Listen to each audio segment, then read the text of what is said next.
5월 30일 금요일 경건의 시간을 시작하겠습니다. 기도하겠습니다. 넘치는 은혜로 죄인을 회복시키시는 하나님, 저희를 이 아침 말씀 앞에 부르시고 복음의 은혜를 다시 묵상하게 하시니 감사합니다. 저희가 지금 펼치는 이 말씀 속에서 하나님의 성품과 뜻을 깊이 깨달아 알 수 있도록 성령님께서 조명해 주시고 바른 깨달음으로 진리를 받아들이게 하옵소서. 사람의 지혜로 헤아리려 하지 않고 하나님의 말씀을 마음 가운데 구하게 하시며 들어진 말씀을 통해 제 가운데서도 자비를 베푸시는 주님의 사랑을 더욱 깊이 만나게 하옵소서. 예수님의 이름으로 기도드립니다. 아멘. 디모데전서 1장 12절부터 17절까지 말씀을 보겠습니다. 같이 읽습니다. 나는 나에게 능력을 주신 우리 주 그리스도 예수께 감사를 드립니다. 주님께서 나를 신실하게 여기셔서 나에게 이 직분을 맡겨주셨습니다. 내가 전에는 회방자요, 박해자요, 폭행자였습니다. 그러나 그러한 행동은 내가 믿지 않을 때에 알지 못하고 한 것이므로 하나님께서 나에게 자비를 베풀어 주셨습니다. 우리 주님께서 나에게 은혜를 넘치게 부어주셔서 그리스도 예수 안에서 얻은 믿음과 사랑을 누리게 하셨습니다. 그리스도 예수께서 죄인을 구원하시려고 세상에 오셨다고 하는 이 말씀은 믿음직하고 모든 사람이 받아들일 만한 말씀입니다. 나는 죄인의 우두머리입니다.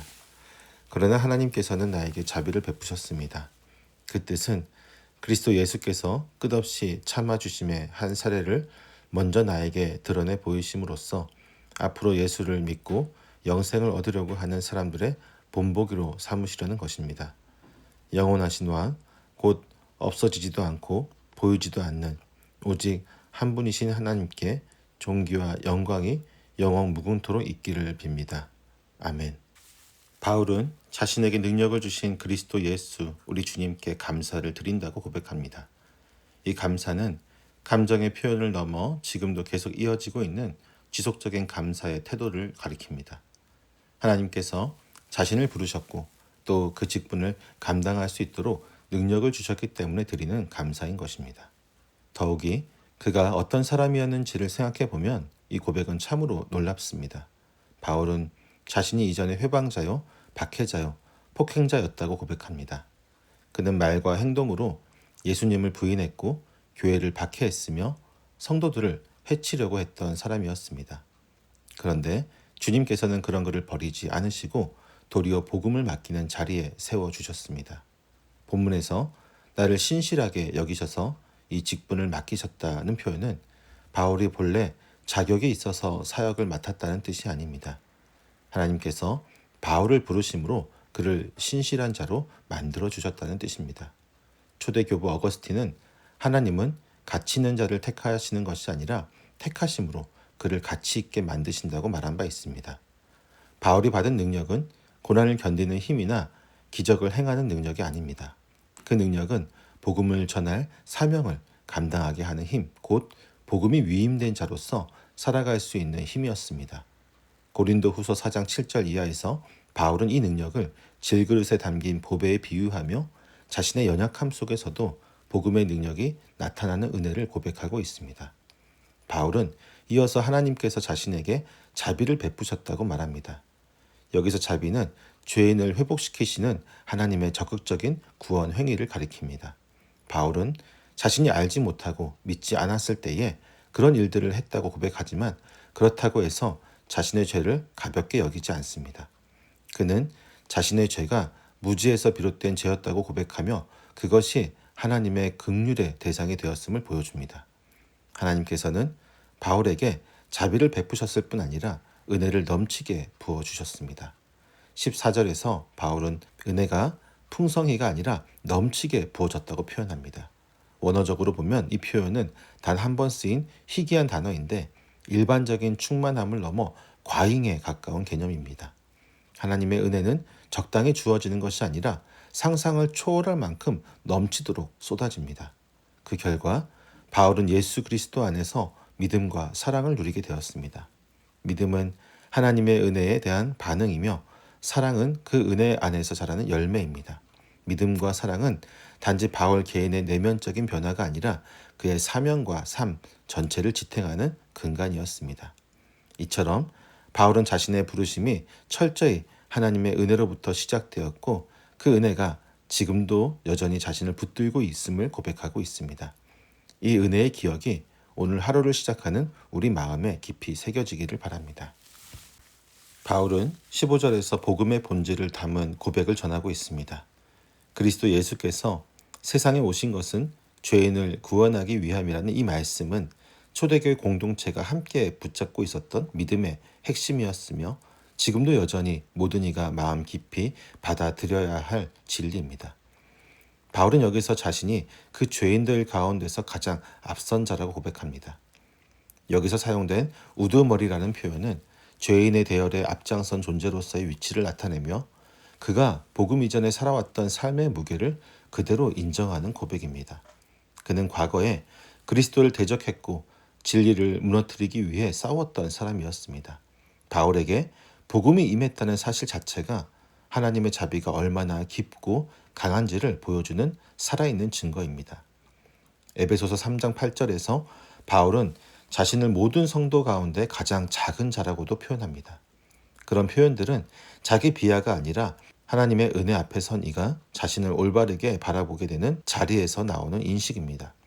여기에서도 바울은 과거형이 아닌 현재형으로 고백합니다. 자신이 여전히 죄인 중에 으뜸이라고 말하면서 하나님의 은혜 없이는 지금 이 자리에도 설 수 없다는 사실을 깊이 깨닫고 있는 것입니다. 믿을 만하고 모든 사람이 받아들일 만한 말씀이라는 표현은 디모데전서와 디도서에서 반복적으로 등장하는 고대 교회의 신앙 고백 형식으로 예배와 교육의 자리에서 성도들이 함께 선포했던 중요한 신앙 진술이었습니다. 그 내용은 일시적인 감정이나 개인의 경험이 아니라 공동체가 함께 고백하고 붙들어야 할 복음의 기준이 됩니다. 바울은 이러한 고백을 통해 자신의 회심 이야기를 넘어서 하나님께서 죄인을 어떻게 구원하시며 어떻게 변화시키시는지를 보여주고 있습니다.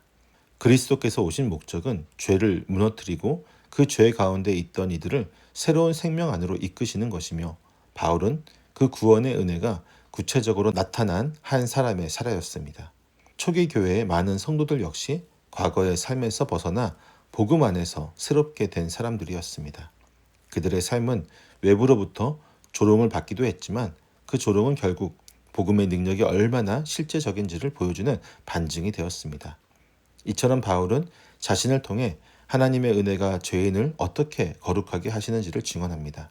이 말씀을 따라 묵상할 때 자신이 구원의 대상임을 깊이 인식하는 사람은 복음을 더 깊이 받아들이게 됩니다. 자신의 허물과 실패를 돌아보는 것이 고통스러울 수도 있지만 그 자리가 곧 은혜가 시작되는 자리임을 바울의 고백은 분명하게 말해주고 있습니다.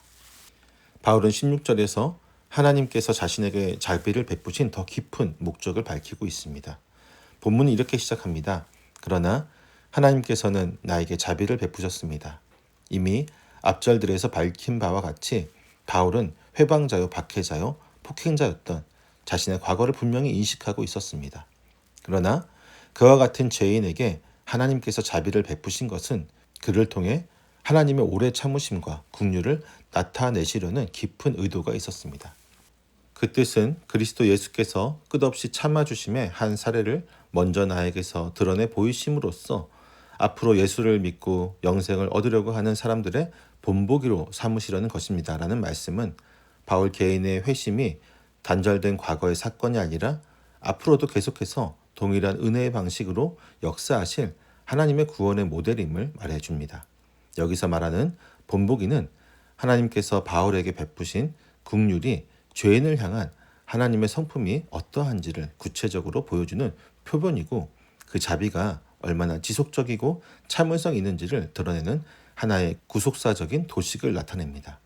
또한 본문에 나오는 끝없이 참아주심이라는 표현은 죄에 대한 심판을 유보하고 기다리시는 하나님의 도덕적인 인내를 뜻합니다. 하나님은 마땅히 심판하셔도 되는 자에게 오히려 용서의 시간을 주시며 그 마음이 돌이키기를 기다리시는 분이십니다. 바울은 이와 같은 자비의 본보기로서 앞으로 예수 그리스도를 믿고자 하는 자들에게 희망의 표지로 서기를 원했습니다. 여기서 믿고 영생을 얻으려고 하는 사람들이라고 하는 표현은 예수를 믿기로 작정한 이들이 아니라 앞으로 그 믿음 안으로 들어올 모든 가능성의 사람들을 포함합니다. 하나님의 은혜는 이미 믿고 있는 자들만이 아니라 앞으로 믿게 될 자들, 지금은 방황하고 있지만 여전히 자비의 대상이 될 수 있는 모든 사람들을 향해 열려 있습니다. 이 말씀은 구원의 확장성을 보여줍니다. 하나님의 은혜는 특정한 사람만을 위한 선택이 아니라 가장 절망적인 사람도 구원받을 수 있음을 보여주는 공적인 표지판과도 같은 증언입니다. 바울은 자신의 삶을 통해 절망 중에 있는 죄인들도 소망을 가질 수 있음을 증명하는 예로 쓰임받았습니다. 그의 자비의 부르심은 강제적 예정이 아닌 믿음으로 응답받은 자들을 위한 은혜의 가능성으로 열려 있습니다. 하나님의 긍휼은 무력한 자를 위한 위로이자 고집스러운 자에게는 경고이기도 합니다. 그러므로 오늘도 이 은혜 앞에 서 있는 우리는 자신의 회심과 구원을 감사함으로 누리는 동시에 아직 믿지 않는 자들을 향한 하나님의 인내와 자비를 기억해야 할 책임이 있습니다. 하나님은 바울을 통해 죄인을 회복시키시는 능력을 보이셨고 지금도 여전히 같은 자비로 다른 이들을 부르고 계십니다. 17절에서 바울은 자신에게 부어진 하나님의 은혜를 고백한 뒤 그 마음을 찬양으로 승화시키고 있습니다. 그는 이렇게 고백합니다. 영원하신 왕, 곧 없어지지도 않고 보이지도 않는 오직 한 분이신 하나님께 존귀와 영광이 영원 무궁토로 있기를 빕니다. 아멘. 이 송령은 앞서 이어졌던 회심의 감사와 자비의 본보기, 복음의 선포에 대한 신자의 궁극적인 반응입니다. 하나님의 자비를 경험한 사람은 결국 하나님께 영광을 돌리는 자리로 나아갑니다. 여기서 바울은 하나님을 네 가지로 묘사합니다. 먼저 영원하신 왕이라고 부르며 16절에서 언급한 영생의 주제가 하나님의 속성과 연결됨을 보여줍니다. 하나님은 시간의 지배를 받지 않으시고 모든 시대에 주권을 가지신 분이십니다. 다음으로 하나님은 없어지지도 않는 분, 곧 썩거나 쇠하지 않는 분으로 묘사됩니다. 모든 피조물은 시간이 지나며 쇠약하지만 하나님은 생명의 근원이시며 스스로 존재하시기에 결코 사라지지 않으십니다. 또한 하나님은 보이지 않는 분으로 소개됩니다. 이는 단지 육안으로 볼 수 없다는 의미가 아니라 그 본질의 깊이와 거룩함이 인간의 눈과 이성으로는 도달할 수 없는 위엄을 지니셨다는 고백입니다. 하지만 그 보이지 않는 하나님의 영광은 예수 그리스도의 얼굴을 통해 비춰졌고 그 안에서 우리는 하나님의 형상을 볼 수 있게 되었습니다. 마지막으로 바울은 하나님을 오직 한 분이신 하나님이라고 고백합니다. 이 표현은 하나님께 경쟁자가 없고 그분만이 참 하나님이시며 유일한 구원의 주이심을 선언하는 신앙 고백입니다. 바울은 이 하나님의 영광을 찬양의 대상 정도로 두지 않고 존귀와 영광이 영원 무궁토록 있기를 빕니다라고 말하며 자신의 고백을 하나의 영원한 선언으로 마무리합니다. 아멘이라는 말은 그 고백의 진정성과 확신을 강조합니다. 이 아멘은 초대교회 성도들이 설교나 서신을 들을 때 함께 화답했던 신앙의 표현이기도 합니다. 바울의 이 송영은 수사적인 마무리뿐만 아니라 하나님의 은혜에 반응하는 신자의 궁극적인 삶의 자세를 나타냅니다. 감사와 회개, 은혜의 체험이 최종적으로 인도하는 방향은 하나님의 영광입니다. 하루를 시작하는 아침, 이 찬양이 오늘의 묵상이 되기를 바랍니다. 우리에게 자비를 베푸시고 은혜를 넘치게 부어주신 하나님께 존귀와 영광이 오늘도 그리고 영원히 돌려지기를 기도합니다. 이 시간 함께 기도하겠습니다. 죄인을 부르셔서 은혜를 부어주신 하나님, 죄 많은 자도 포기하지 않으시는 주님의 긍휼을 다시 깨닫게 하시니 감사합니다. 저희 또한 바울처럼 과거의 어둠에 머물렀던 자들이었으나 그리스도 예수 안에서 자비를 입고 믿음과 사랑 가운데 살아가게 되었음을 고백합니다. 그러나 주님, 그 큰 은혜를 알면서도 감사보다는 자만으로 회복보다는 판단으로 살아가려 했던 저희를 용서하여 주옵소서. 스스로 자격이 있는 듯 착각하고 은혜의 무게를 잊은 채 살아왔던 모든 순간들을 회개합니다. 이제는 주께서 넘치게 부어주신 은혜를 잊지 않고 믿음으로 순종하며 복음을 증언하는 삶을 살게 하옵소서. 저희 삶이 오늘도 주님의 자비의 본보기가 되게 하시고 아직 믿지 못하는 이들을 향한 하나님의 참으심을 드러내는 도구로 살아가게 하옵소서. 영원하신 왕, 오직 한 분이신 하나님께 오늘도 존귀와 영광이 저희의 삶을 통해 올려지기를 소원하며 예수 그리스도의 이름으로 기도드립니다. 아멘.